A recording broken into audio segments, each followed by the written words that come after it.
Welcome into the Association Weekend Edition.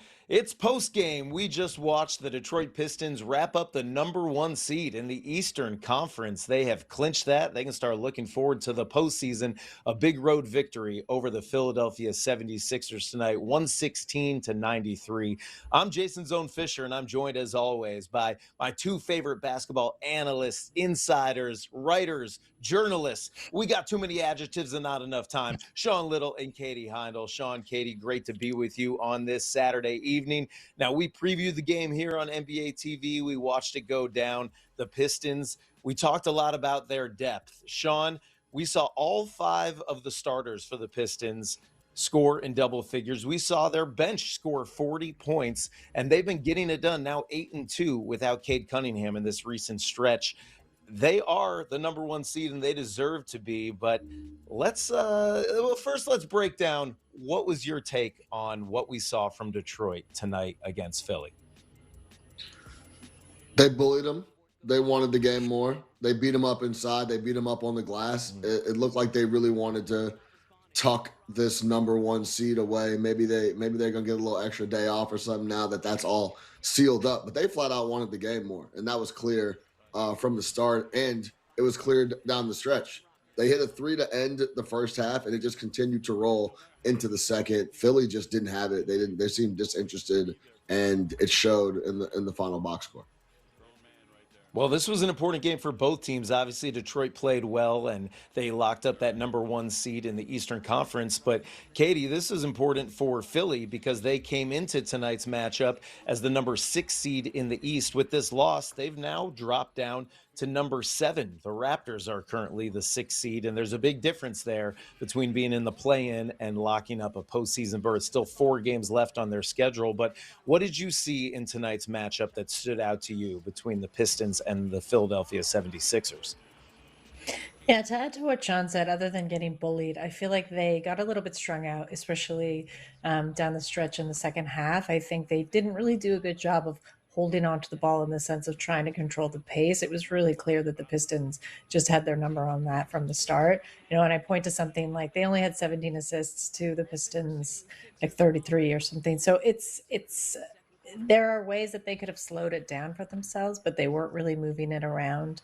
And the bench, obviously, you mentioned that the bench came up short as well. So in a game where everyone had to really lock in, they came out really strong. They did. They came out with the punch. They just weren't able to keep up the tempo. I think they went looking a little bit for calls, looking for foul hunting. I think they didn't really do themselves any favor to really push and control the pace the way that Detroit did. Well, Detroit has had Philly's number all season long. They now sweep the season series against the Sixers 4-0 for the Pistons as they've been making it making it look easy against a lot of the Eastern Conference so far this year, and they're the #1 seed for a reason. We're going to get more into this game and look ahead to the postseason picture on the next side of this break, so don't go anywhere. Sean Little, Katie Heindel, myself, Jason Zone Fisher, we'll be back with you in just seconds. Stay here.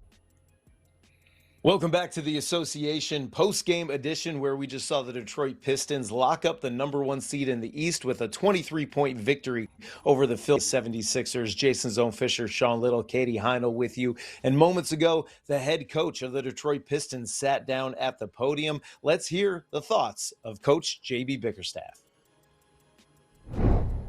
Obviously, big accomplishment for the team to clinch #1. We heard the applause and celebration in there. Just kind of what's the mood and what does that accomplishment mean for this team? Take a moment, reflect on where we've been, reflect on the work that we've put in to get here, but understanding that this isn't the finish, right? So to grow the way this group has grown together as quickly as it has, it is special. But, we got more food to eat. So we'll take tonight, enjoy this, but tomorrow we'll get back to work. First half and second half of this game, just very different vibes. To score 71 in the first half and then turn around and hold Philly to 12 points in the fourth, 33 I think in the second half. Just what did you like about how they closed this game and turned it up at the end? Our effort defensively in the second half was phenomenal. The physicality picked up, how active we were, deflecting, getting deflections, blocking shots, being physical, being disruptive. There you go, Tobe. I thought it was a great effort, and everybody, again, contribute. The level of consistency you guys have been displaying this entire season. This is now your 12 out of 15 you won. Has it been a series of things with this team to maintain that consistency? It's how we approach the game. And what our guys have done a great job with throughout this season is staying present and staying in the moment. All we think about is what are we going to do today that's going to make us a better basketball team. We don't think about 10 games. We don't think about March, April. We think about exactly where we are in that moment, and that allows us to stay consistent emotionally and go out and play the game the right way. Is it also reflective in your scoring balance? You had all 5 your starters in double figures, 2 off the bench in double figures. Is that also reflective in your offensive approach as well? Yeah, I mean, we wanted diversity in our offense. We want everybody to feel like they're a part of it, everybody to get a touch. The more we move the ball, just factually and the analytics tell us that we're a much better basketball team when we move the basketball. So you move the basketball and everybody's going to get a chance to eat. To do this without Cade and without Stu, especially with the way things looked, what does that say about the resolve of this team and about, I guess, kind of the way this team can adjust on the fly? Yeah, no, what I think it says is, we're the definition of team, right? We're not just a bunch of individuals in a locker room. When we play together, because of the way that we defend, we've got enough guys offensively, who can generate offense for us. But we are a team. Obviously, we miss Cade, we miss Stu, we understand their impact. But what you've seen from this group of guys is no one's trying to be someone they're not. They're just trying to be the best version of themselves. And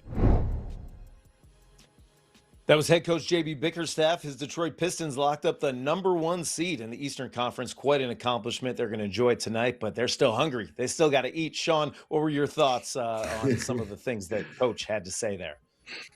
Yeah, there's plenty of meat on the bone. Apparently, they think they can make some noise, and I like that he talked about how they stay present. They're not technically looking forward and trying to figure out what they're going to do. Cade's not around. We have to figure out how we're going to get it done while he's out. So they're just going step by step, moment by moment, and I like that thought process, especially for this group of guys that outside of Cade don't really have a lot of firepower. They have Tobias Harris. You heard him in the background, bringing the love for his coach and that leadership. But outside of those two guys, it's a lot of young guys and a lot of guys that have made some leaps. As we see the guy #1 that's made an impact and just upgraded his game is Jalen Duren. So, yeah, I love what JB said about staying in the moment, because it does seem like that possession by possession, they're just figuring out and grinding out ways to get it done. You heard him say they're the definition of a team. All their starters in double figures tonight, 40 points off the bench. Doing this without Cade Cunningham, their proven #1 option. Katie, what makes this Detroit team so dangerous and makes them a deserving #1 seed in the East? Well, they put in so much work to get here. And, I wrote about this recently. I think, like I said, they own their own breaks, which is a sense of they can be without Cade, they can be without Isaiah Stewart right now, and they can control the tempo of the game. When Bickerstaff mentioned that, I mean, intellectually, I know they're without Beef Stew, but to see them come with that kind of physicality tonight without him, right? To think what a punch it'll be once he comes back.